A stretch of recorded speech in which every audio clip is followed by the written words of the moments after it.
Hello and welcome to the Genius of Environment, featuring Genius 100 visionary Chris Bertish. I'm Hilary Viner, CEO of Genius 100 Foundation, a global philanthropic community inspired by Einstein. On behalf of the extraordinary Genius 100 team, founder Rami Kleinman, global ambassador Ido Aharoni, and Chief Community Officer Helen Hatzis, thank you so much for making the time to join us either for the first time or again today. Genius 100 brings together compassionate, accomplished minds to reimagine the future and improve our world. We're a North American-based nonprofit organization whose purpose is to provide funds and support to under-resourced humanitarian and environmental initiatives and NGOs in geographies around the globe. We're delighted and honored to see so many members of our community and so many fans of our very special guest, Chris Bertish, joining us via Zoom from around the world. And we want to give a special thank you to the Genius of series sponsor, BST Canada, and Ala Tanous, founding member of our community, president of Genius 100 Foundation Canada, and global G100 board member, for your generous support. Now on to today's special event. Our environment is one of the key categories of focus at the core of Genius 100 Foundation. And every day, every hour, we're reminded of just how fragile our environment is and how much we need to do everything we can to protect it. In just a few minutes, you'll hear a firsthand account of what is happening in our oceans. And here's a rundown of our program today. Two extraordinary people from our community, Helen Hatzis and the incomparable Chris Bertish, will be in conversation. And here's where you come in. We'll be fielding questions from the audience at the conclusion of the conversation. So please don't forget to submit questions via the Q&A option located in the panel. At the conclusion of the Q&A, I'll be back to close things out and share some special announcements. Thank you again for joining us today, and on with the show.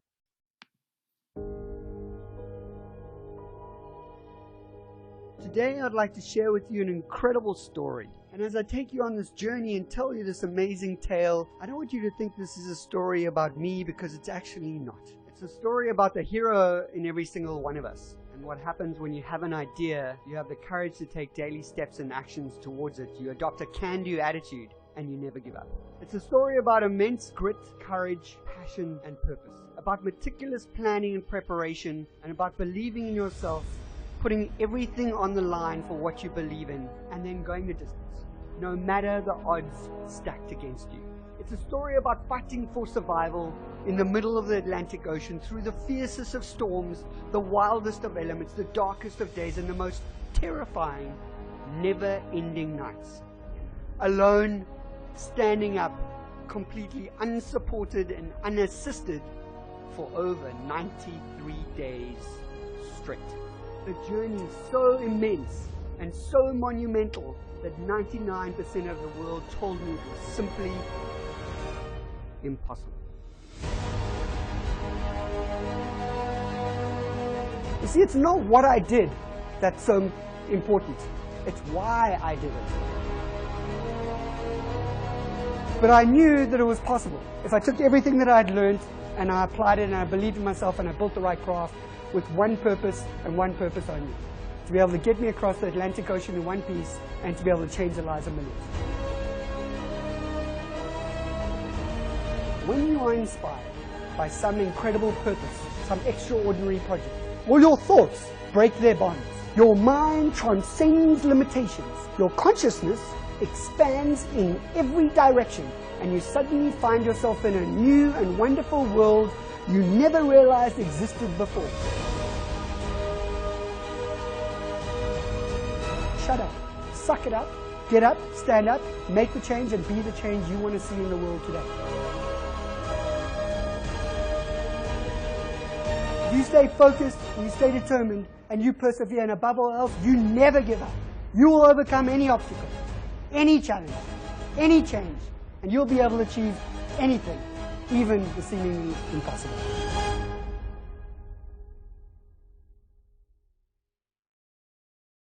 Hi, everyone. Thank you for joining us. I'm Helen from G100, and I'm so happy to introduce my dear friend and our fellow visionary, Chris Bertish. Come on, Chris. Hi, how are you? Good morning. Good morning, the wonderful and fantastic Helen. How are you doing this morning? I'm doing well. How are you doing? You've been back now for a couple of months. What we just saw was the Atlantic voyage, but you also did, the Pacific voyage, which we'll get into shortly. But how are you feeling? I'm good. Just I guess it's like everything. It's a journey, and everything takes time, and everything goes in stages. So I think a lot of people, think about these journeys as these massive expeditions, but I don't think they realize the lead up to them and then the come down from them afterwards, which I think are just as challenging often in times as the journey itself, which is quite interesting. Absolutely, and we'll get into that shortly. But just to get our bearings, I wanted to ask you some, rapid fire questions. So I'll ask you some questions and just respond as quickly as possible with 1 to 3 word answers. Again, to get our bearings. Okay, where were you born? Cape Town, sunny South Africa. And how many siblings do you have? 2, as far as I know of. Making you the youngest? I'm the youngest of 3 naughty little boys. That leads into my next question. What were you like as a kid? Naughty, and also naughty. And probably the naughtiest of the 3. But I think one thing that I did learn about being the youngest of 3 is it made me incredibly focused, determined, and resilient, because if I didn't, I was literally left behind. So I always wanted to try and keep up with my older brothers. So I guess that helped me create me and shape me into the human that I am today. So always very blessed and grateful for that. So thinking about that, who was your hero growing up? I think growing up was definitely my dad. He was a larger than life individual. He was an ultimate waterman, and he was just a really great human being. Oh, that's beautiful. And what are you most proud of? What am I most proud of? I think I'm most proud of trying to just be a better human each and every day in some small way. I'm definitely not the human that I strive to become, but I'm on a constant journey daily to become better. So I try and work on that, and hopefully I'll be that person that I look up to and aspire to be in the future. Wow, because you're pretty incredible as you are now, Chris. Well, thank you very much, Henry. And I think I would say the same about you, Miss Helen Hatz, and the wonderful Hillary that's running the other side of this conversation. That's right. Geniuses in their own right. Yeah. Thanks, Chris. Okay, how does your mom describe you? Oh, I guess that would probably be the most difficult question. How does she describe me? I think she wished that I would settle down and get a normal job like most other humans. So I think for her, I think moms are generally just hardwired to worry and to want their children to grow up and be stable and not have to worry about their future and their security. And I think my mom will probably unfortunately worry for the rest of her life because I'll probably never give her that, but I'm working on it, Mom. That's hilarious. Okay, and what would your late father have said to you if he had been there to see all that you have accomplished, knowing that he is was such a profound waterman as well? I think my dad would have just been, I guess, proud of I think as much what I've done as hopefully the human that I've become.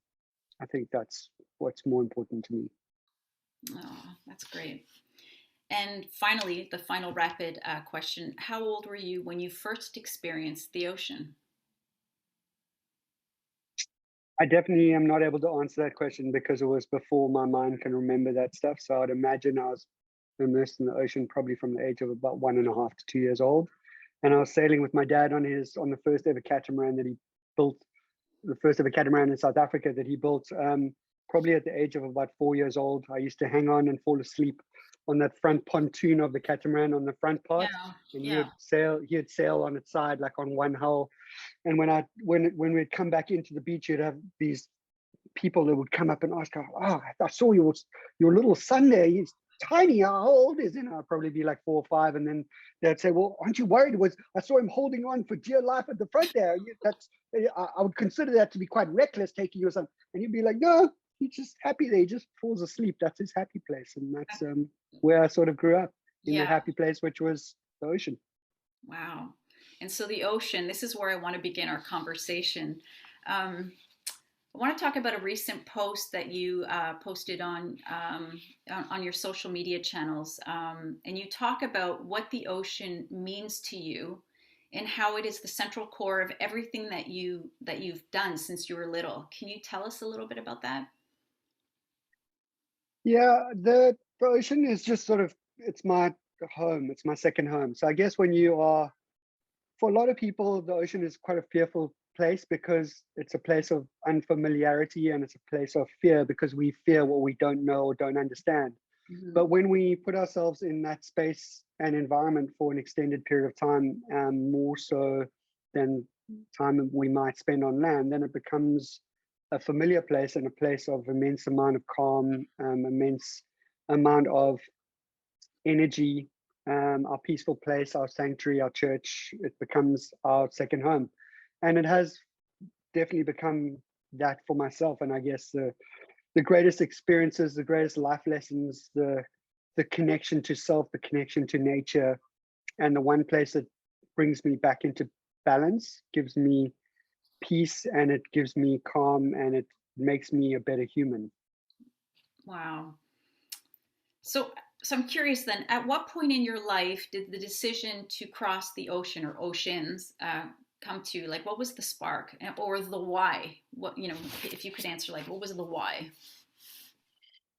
Helen, that's a great question. I think it always goes back. I think a lot of people, when you see some person that's done something extraordinary, we always look at the end result, which might seem crazy or might seem incredible to people. But I think people a lot of the time don't see the journey that it took for people to get to that point. Mm-hmm. And a lot of people, like yourself, you ask that question, well, how did I get to that point? And sometimes you never realize how you got to that point until you can look back in hindsight and connect the dots. Yeah. And what I realized is, looking back in hindsight, that everything that I'd been doing my entire life, and all the the 24-hour world record, the 12-hour world record, the sailing that I've been doing all my life, the navigation that I've been doing all my life, the being a barman on these big ocean yachts most of my life, surfing in giant waves, stand-up paddleboarding on all these different like crazy adventures that I did, the 5 to 7 day 350-kilometer solo journey up the wild west coast of the Cape of Storms that nothing like that had ever been done before. Like, every single one of those things was actually just stepping stones to build me to be able to become ready to do exactly what I was just about to do before I did the transatlantic. Yeah. And I think sometimes we forget that everything in life happens for a reason.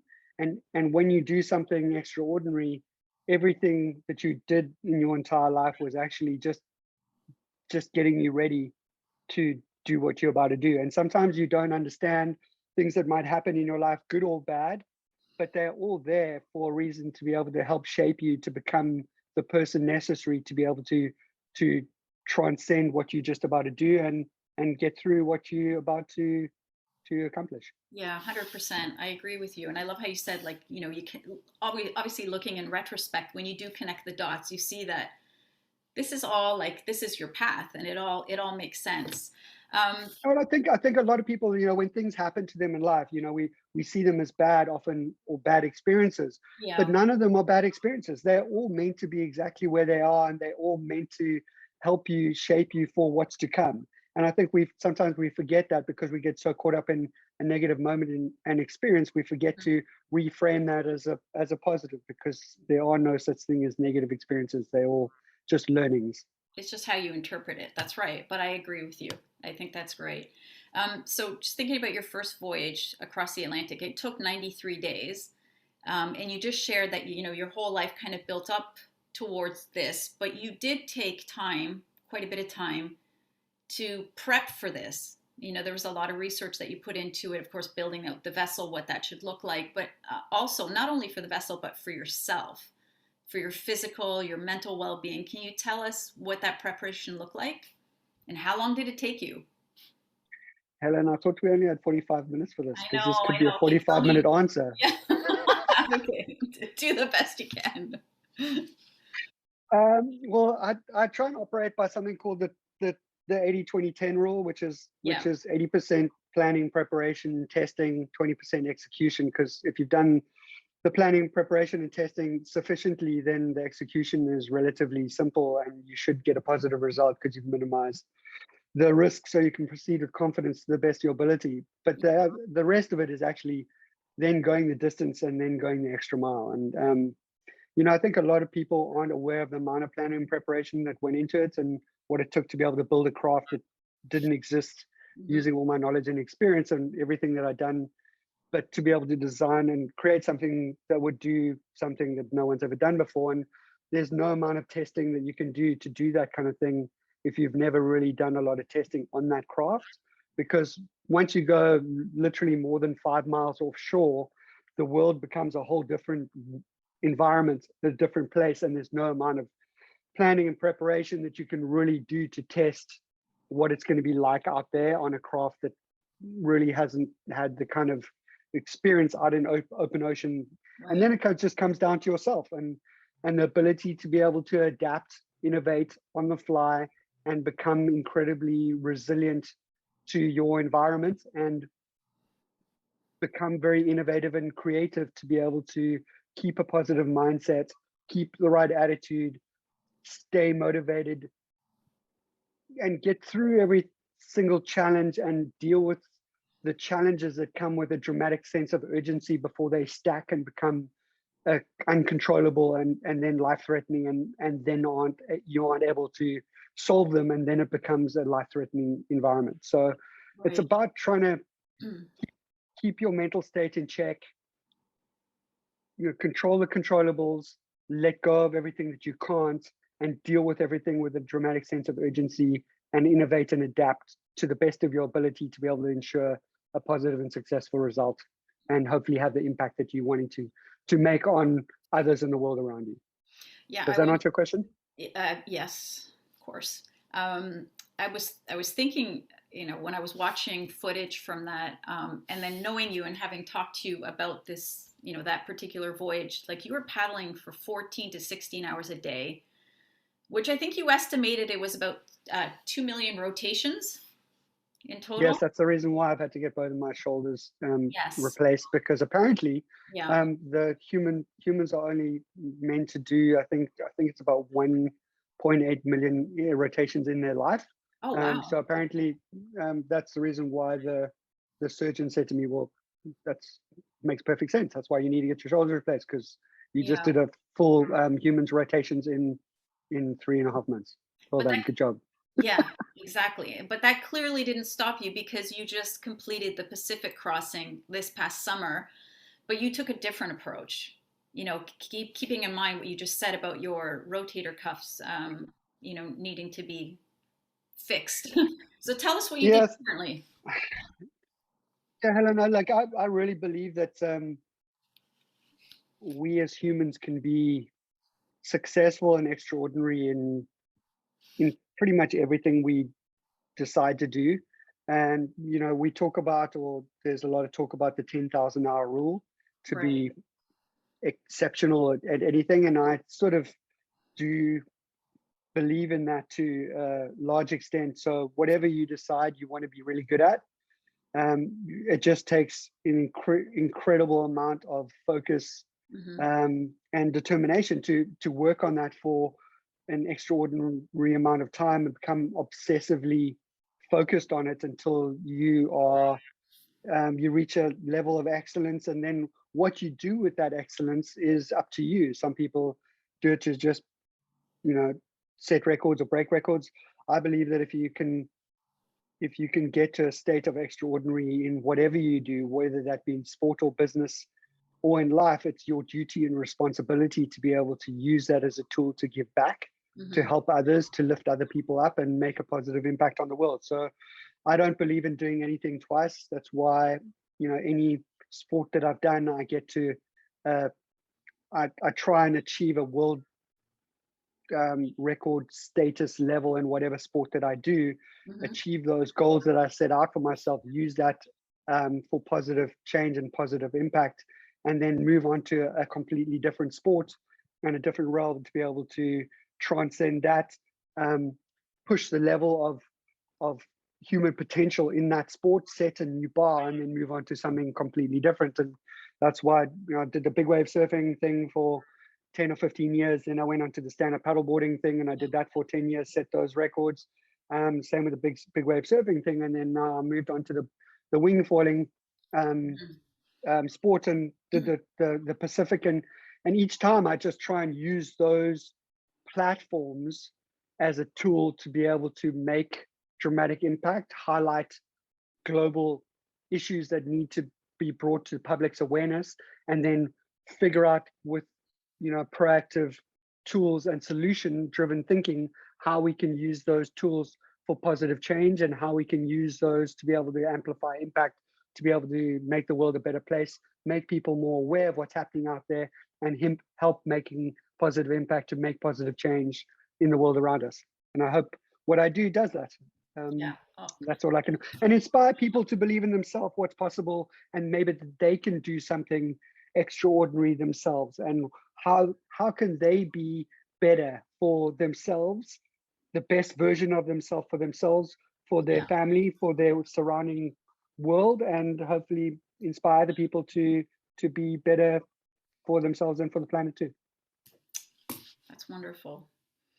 A big part of your journey, okay, like we've talked about the craft and prepping for it, but while you're on the journey, you have to maintain your physical and mental health. So tell us about the things that you ate, how you drank, because there's salt water, so how you drank, and the mindfulness that you practiced. Because I remember on the Atlantic voyage, I think you ate the same thing every single day, and I think that was a mistake. The same packaged food over and over again. Not a mistake, I'm a snake. A mistake, yeah. Definitely was a mistake. Yeah. But I did end up eating the same thing every day, but that's only because the company that we had got sponsored all the freeze-dried food for a very specific layout and plan. The nutrition plan for these kind of journeys is normally super next level.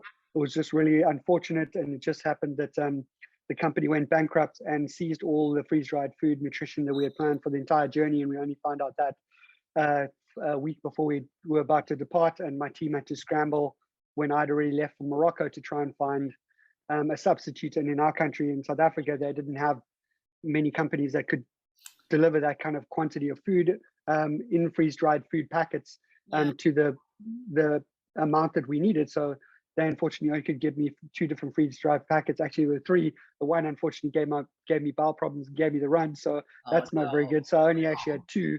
And that's why when Mr. Wings, the flying fish, unfortunately got his landing strip wrong and landed up on the deck of my craft, he became my greatest snack for the day, because I love sushi. Did you fish much? That's a great question. No, I didn't fish because of the kind of fish that when you fish attracts other bigger fish with teeth, which are generally like a bass with teeth with outbreaks, that if they try and feast on you, then you also become the snack. And generally when you're on a craft that's only 10 centimeters above the water and only a meter wide, and the large fish with teeth that are trying to prey on you are wider, longer, and heavier than you are on the craft, and you have no other craft to step up onto to be able to escape them, then it becomes a very different environment where you are the prey, and that becomes quite a dramatically life-threatening environment, which you have to try and mentally try and reframe and repackage to try and not freak out. Because if they do take one large bite of your craft, they Oh, will flood all my watertight compartments, and I'll probably sink within about 5 minutes. And that's really an unfortunate scenario to come to peace with when you are thousands of gosh. miles from any other human on land, and probably closer to the people on the International Space Station than you are in any human on land. To give you context, obviously. Oh my gosh, yeah, because you're literally part of the ecosystem, obviously. My I God. am I am the environment, and I think that's one thing that became very clear to me when I slowed everything down and I was traveling at sort of the same speed, a little bit faster than the environment that I'm in. I became very in tune with the environment out there, and I think that's a very special place to be, which not many humans get Yeah, to experience, when you can let go of fear, let go of ego, let go of control, and you become one with your environment. And then you start being able to interact with the environment as if you are one with it.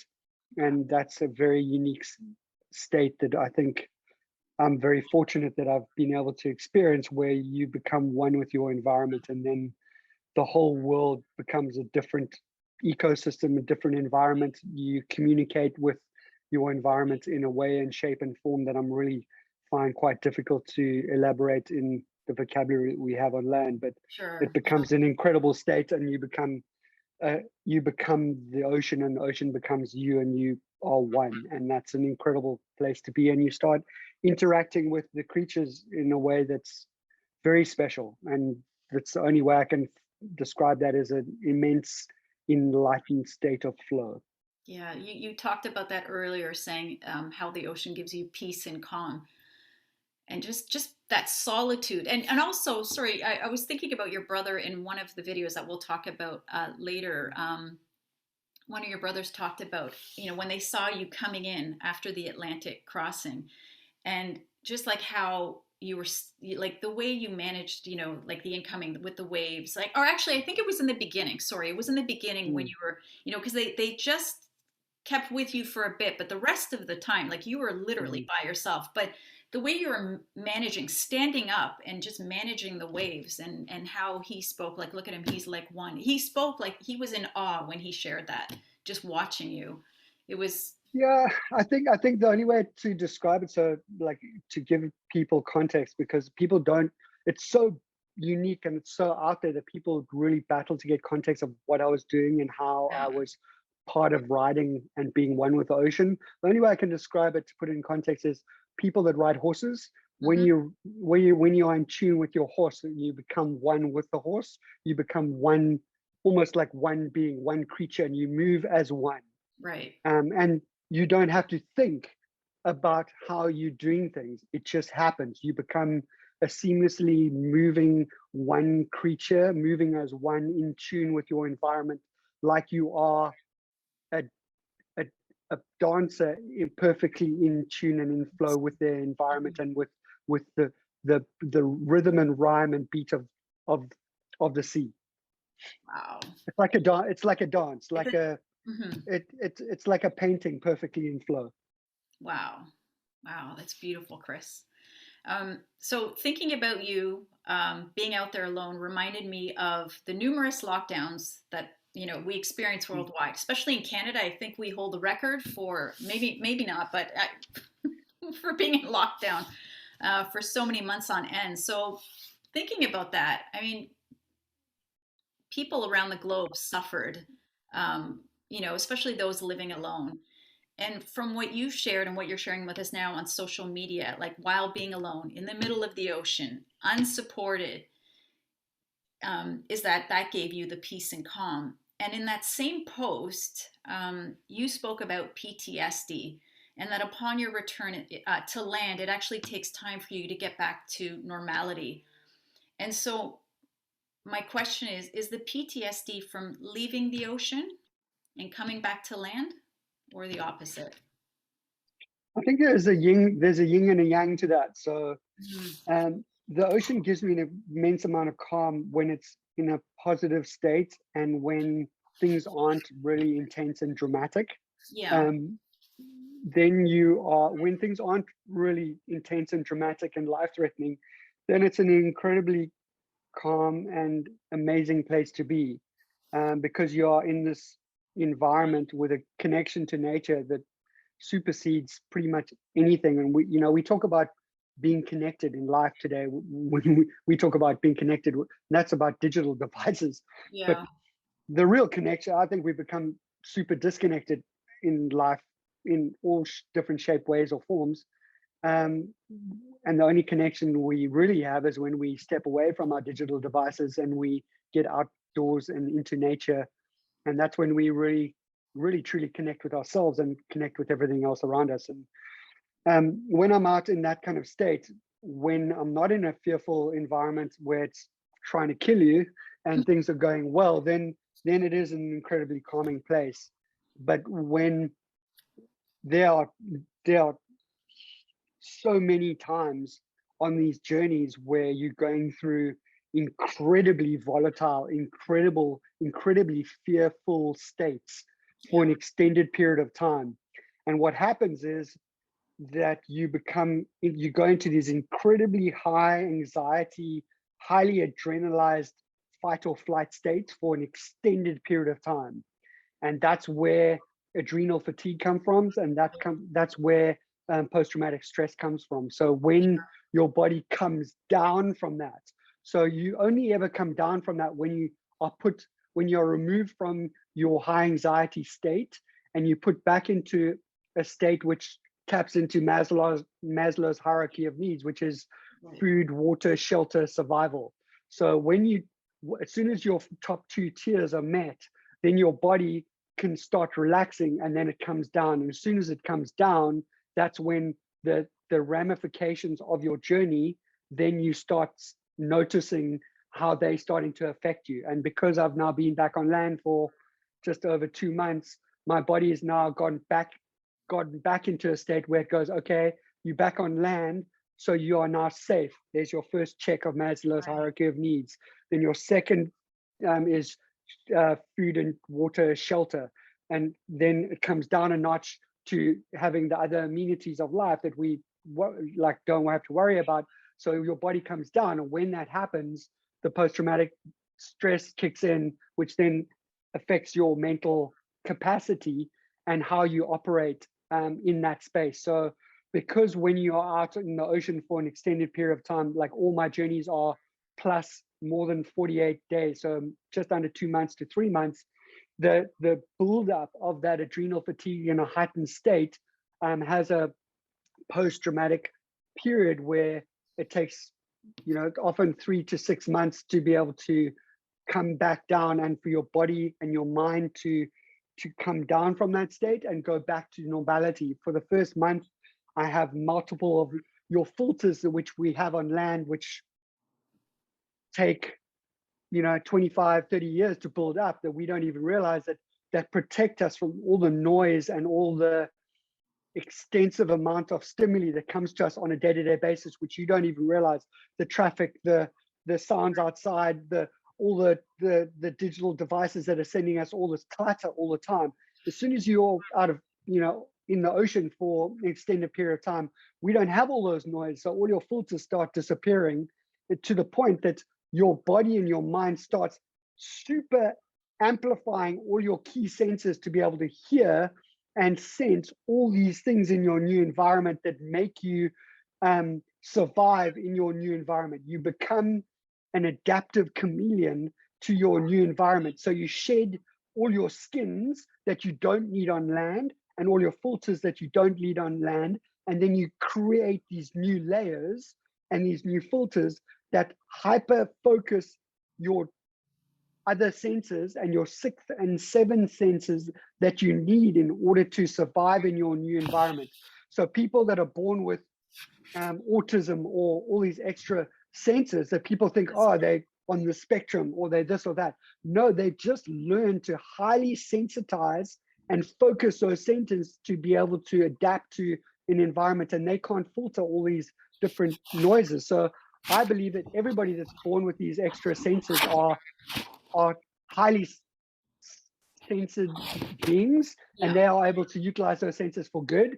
And what happens is I use these senses to stay alive in my new environment. But when I come back onto land, all those senses aren't able to now filter all the extraordinary amount of stimuli that's coming into me, and everything's like a dramatic sense of overload, and I cannot buffer out all the different stimuli coming in all the time. And that's where the PTSD comes from. Only way I can describe it is like Yeah, you explained it well. Yeah. a soldier that goes into war, except for he's with a platoon that can look out for him when he's sleeping. There's someone on watch so he can sleep, and he doesn't have to worry about food, water, shelter, because he has that.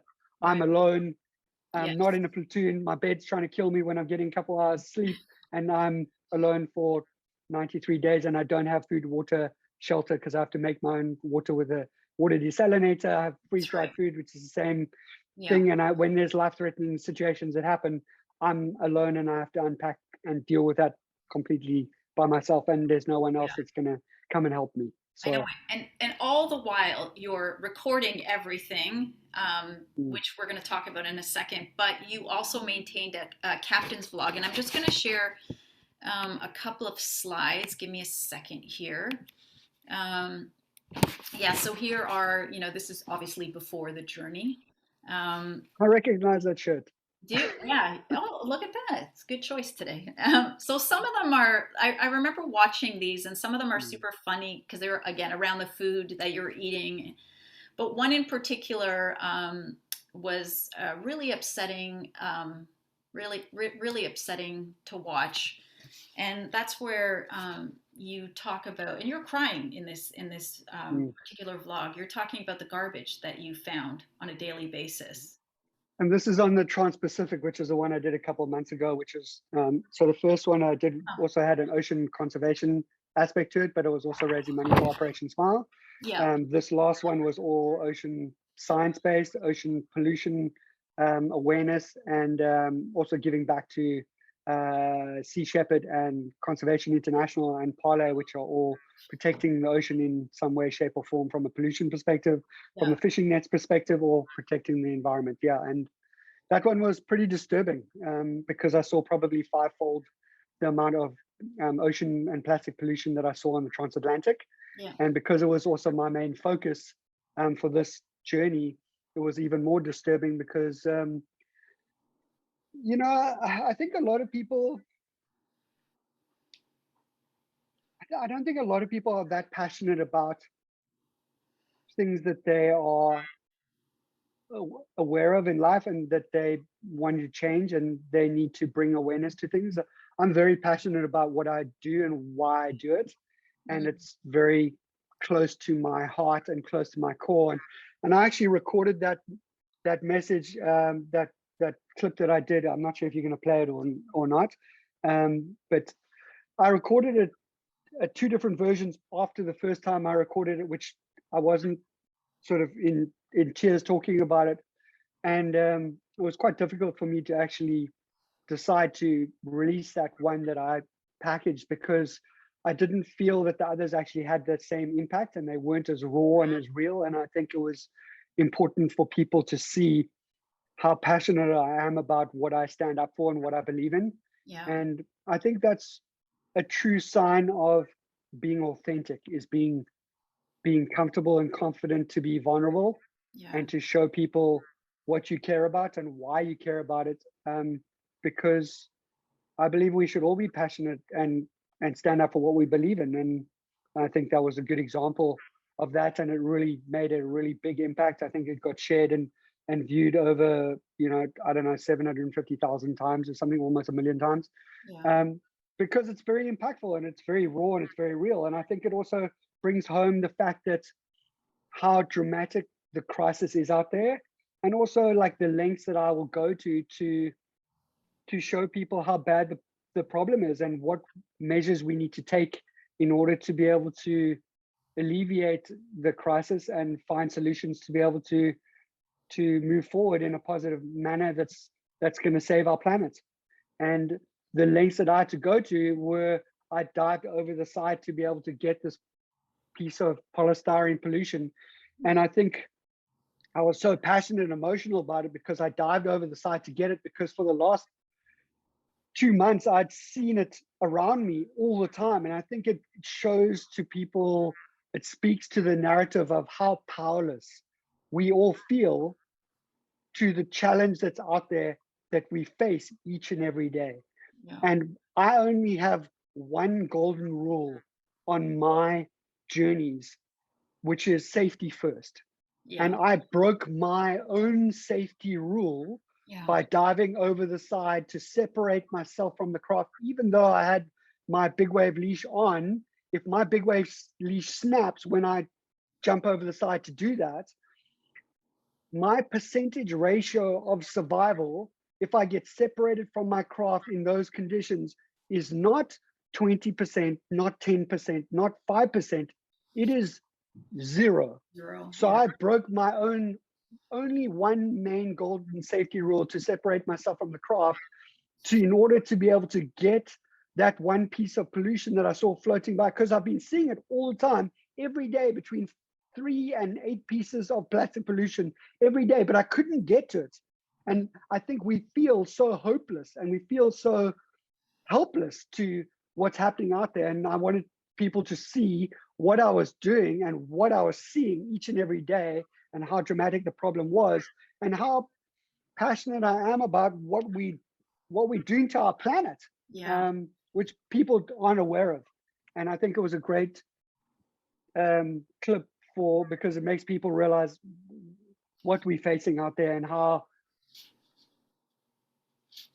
damaging we are to our own home. Yeah. And what we're doing to our planet. And I think that's important for people to see, and also important for people to see what tools and measures we can put in place to be able to change what's happening and make changes in legislation, in policy, to be able to build in laws that penalizes companies and big business out there to be able to be better for ourselves, for our future generations, and for the planet.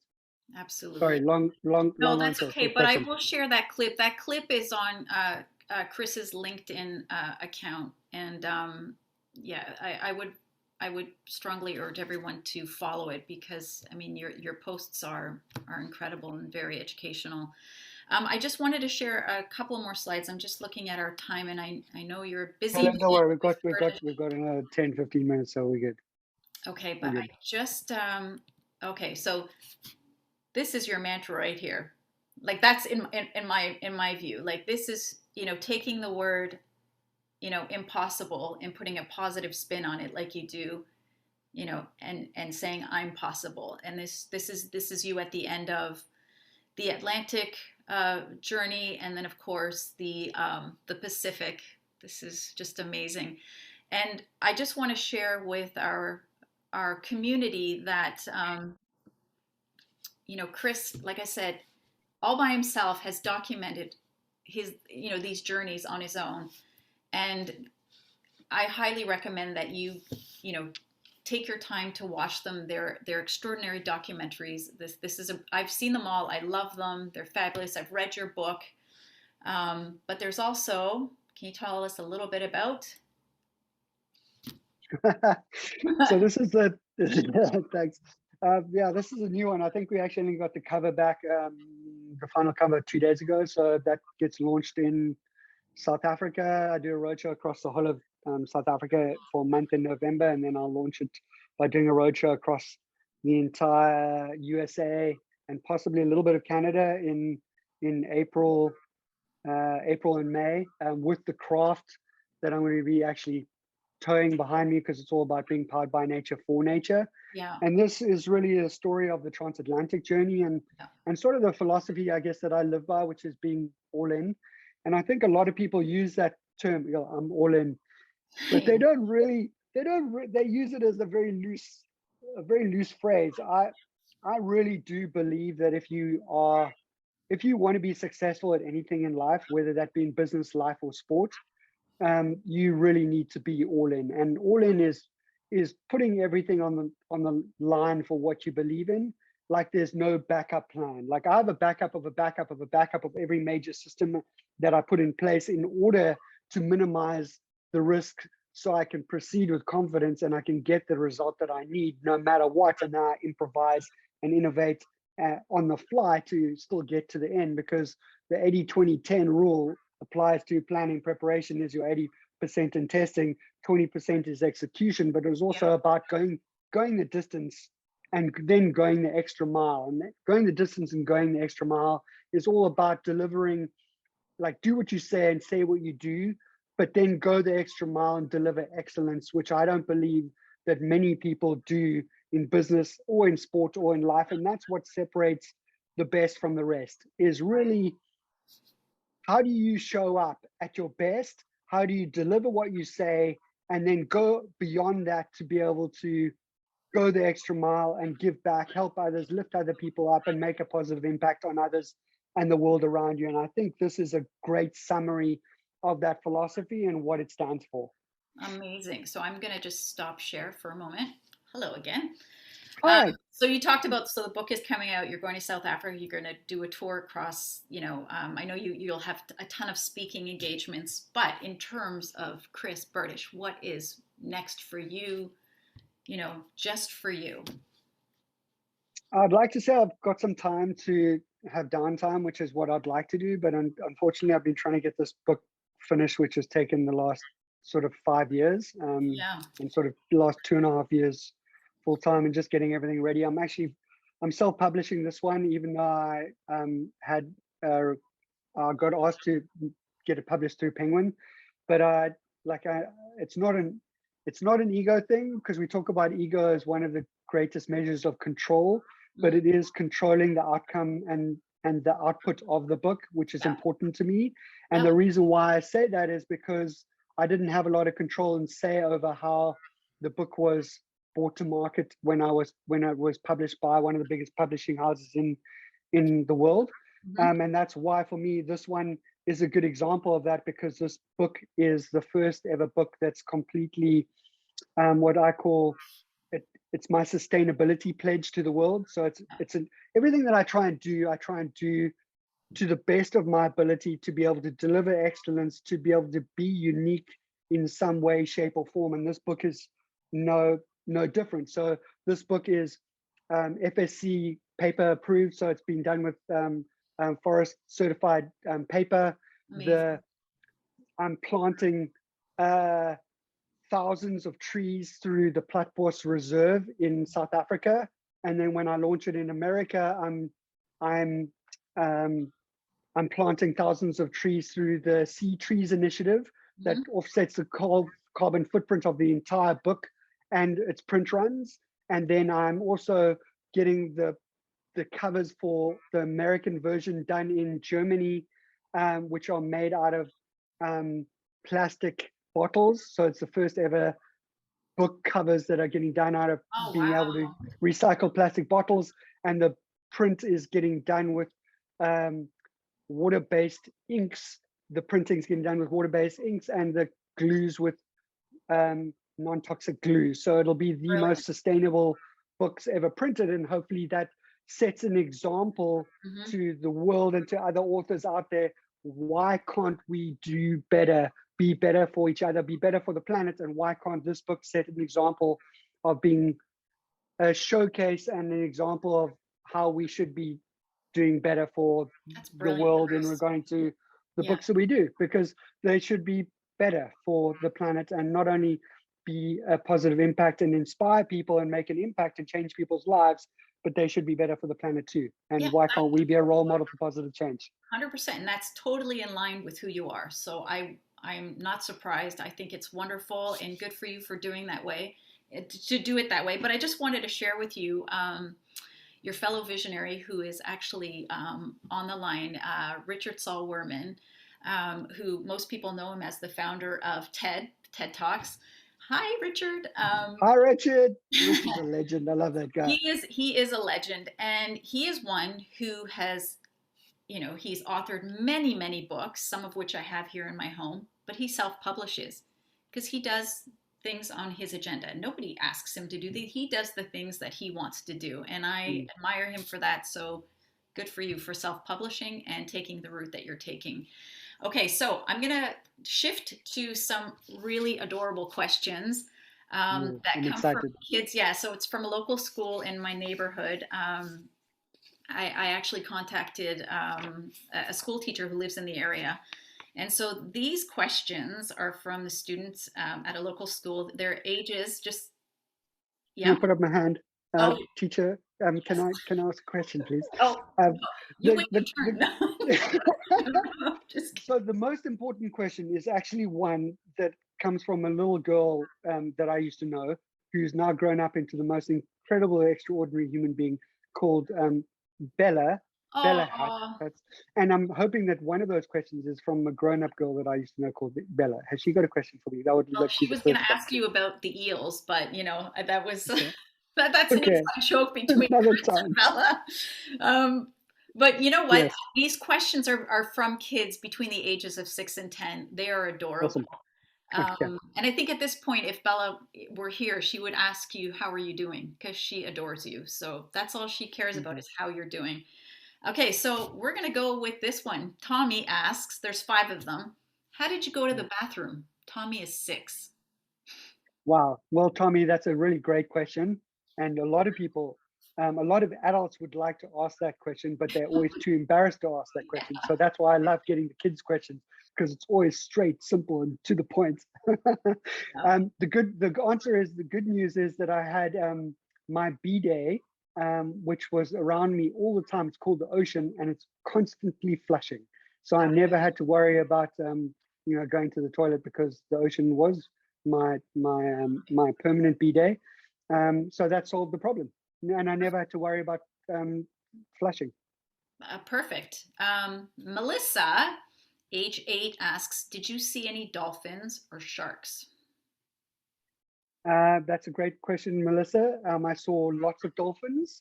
I saw lots of different sea creatures. Actually, one pod of dolphins came to visit me almost 10, 12 days in a row, each and every day in the first 2 weeks, because dolphins, if you know, dolphins are one of the most advanced creatures on the planet, and they can sense and feel your anxiety and your emotions. And I never realized until I looked back in hindsight that those pod of dolphins came to visit me each and every day at the same time, almost every day for 12 days, when I was in my most stressed, fearful, and anxiety state. And I only realized afterwards that they were just coming back to check on me each and every day to make sure that I didn't feel alone. Wow. And that's pretty cool. And yes, I did see a couple of really big sharks with teeth that came up to visit me, that just unfortunately mistook me from a large snack, but they're not really after us. It's a mistake of identity. They're most amazing creatures. I love them. I swim with them. They're just misunderstood, and they actually are our greatest friends. And they're the most important part of our ecosystem and food chain. So we got to treat them with respect, like we do the animals in the wild. Okay. Rich, who's at the age of 10, asks, did you bring a book to read? And what was it, if you did? So, Rich, I didn't actually bring any books to read, because my little craft was so small. I didn't actually have space for that. And everything on my craft had to have multiple different purposes. So it had to be multifunctional, which means it has to have at least 2 different uses you could use it for, because my craft was so small. But I did have a whole lot of little audio books and things that I listened to on my little headphones, which kept me focused, kept me positive. So I was always happy and motivated and kept on moving forward. And that's the most important thing in life. We can all have difficult and challenging days, but you must remember that those days will get better. The sun will come back out the next day. And even if you have storms, the sun will come back out. And you just got to realize that it'll always get better. And this too shall pass, meaning that it'll always get better. And don't worry about when you get mad and you get sad. Things will get better the next day. So just focus on getting through to the next day, get some sleep, and things will seem brighter and sunnier the next day. Brilliant. Okay, 2 questions. This one is from Emily, age 9. Were you ever scared being all by yourself? Thanks, Em, for that super cool question. And the answer to that is yes, I am. And people think that all these like adventurers that do these like crazy, scary things and surf these giant waves and paddle across oceans and brave the giant squids and the sharks, they must be like superhuman and they have no fear. Yeah. All a lie. It's all a lie. All humans have fear. Healthy. And all humans are scared. Just like me, I get scared too. But it's how you manage that fear and how you process that fear. That's what is the most important thing to remember, that it's okay to be scared as long as you know that that fear is just an emotion. And that emotion you like being happy or sad, when you learn to understand that that emotion, you can control it, then you learn that you can manage that fear and you can control it, and you can actually turn that fear into your friend. And if you can turn that fear to become your friend, then you can use it as a tool to be able to help you instead of making you fearful and not moving forward. Just because you're fearful of something, it doesn't mean you mustn't still do it. The things that you fear the most are the things that you need to do first. And the things that you fear, once you've done them, you'll look back and you'll be like, oh, that wasn't as bad as I thought it was going to be, because fear is an emotion that actually comes from something that you think about might happen in the future. But generally, all those fears that you think about that never happen, or they're never as bad as you think, and then you think to yourself, oh, I should have done that long ago. So that's why anytime you fear something, you should go out and do that first, because once you've done it, you'll be like, oh, that wasn't that bad. If I can do that, maybe I can do this. And then you go do that and you're like, oh, that wasn't that bad either. So if I can do that, maybe I can do this. And that's how you keep on leapfrogging your way to suddenly crossing oceans and doing crazy stuff like me. Crazy. And there we have it. Okay, and we have one last question. And this is from Lily, who's she's 6. Hi, and Lily. just need a one-word answer on this. Ooh, one word. I know, but you'll wait for it. That's like crossing an ocean. Kind of. Okay, yeah. Okay, wait for it. If you could live in the ocean, what kind of fish would you be? So cute. Oh, that's a great question, but it's probably one of the most testing questions. And my one-word answer is, I don't have a one-word answer. It's a 2-word answer. Okay. A turtle, which is a tortuga in Italian. Portuguese. And Italian. Oh, no, in Spanish, and tartaruga in Portuguese, which is my favorite word, or a dolphin. So dolphin or turtle. Wow, that's a great answer. Thank you to all the And I was racing a virtual turtle across the Atlantic, which the virtual turtle was beating me for the first 2 months, but I eventually did beat the turtle in the end. Even though I think that I was cheating, I think it was the virtual turtle should have beaten me. But I'd like to say thank you very much for all the kids out there that ask those really cool and amazing questions. And I'd like you to all go out there and have an adventure. Go out and try all those goals and dreams that you dream of. You never know what's possible unless you try. So go out there, have your own adventure, believe in yourself, and above all else, when you get tired, rest, don't quit, and you'll achieve anything you want in life. That's amazing. Chris, thank you so much for your time today. I know you have a ton of stuff to do once you hang up, but thank you for encouraging us to be the best version of ourselves, and keep doing what you're doing. And I look forward to connecting with you again offline soon. Well, we'll be online, like on WhatsApp, but I look forward to connecting with you again. And thank you again for your time. I'm going to close this out, but I'm going to pass it over to Hillary for some final remarks. So see you later. Thank you so much. Thank you very much, Helen. Thanks very much, the Genius team. Keep innovating, keep making positive impact, and keep inspiring positive change, and go out there, have your own adventure, and never believe in impossible. You never know what's possible unless you try. Yeah, because I'm possible. Everybody should say that. That's amazing. Thanks, Chris. Take good care. Thanks, guys. Bye. Thanks, Hillary. Thanks, Helen. Thanks. That was like an absolutely wonderful, amazing, inspirational. You have Chris has now redefined the word exceptional, in my opinion. Thank you, everyone. Thank you, Helen. That was an incredible interview, and I'm really glad we have this, and we'll share it with our community online and on our website. Just a few announcements. The New York Festival's Advertising Award, the 2022 Genius 100 Work of Genius Inspiration Award, has been announced.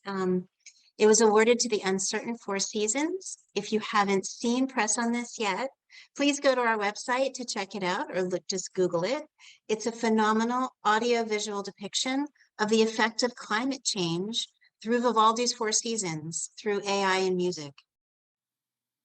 And Cabo returns. For those who have experienced a G100 summit in Cabo, you know how exceptional it is. We're back. The 2023 summit is set for February 2nd through 5th, 2023 in Esperanza in Cabo. More information will be sent out shortly and often. So if you have any questions about that, please get in touch with us. And the Gift of Sight campaign. We are fast approaching World Sight Day.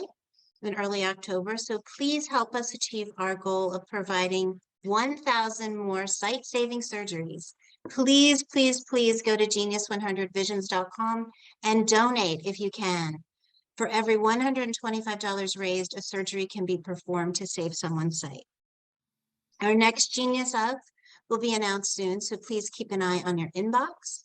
And if you enjoy our programming, please hop on to www.genius100visions and help support our cause. For more information about any of our campaigns or activities, please go to our website and join our mailing list, or just be in touch via email with either Helen or myself. Thank you again to Chris Bertish for an exceptional, inspiring, thought-provoking, heartwarming, just fantastic interview with the incredible Helen Hatzis. And thank you all for joining us, and we'll see you next time.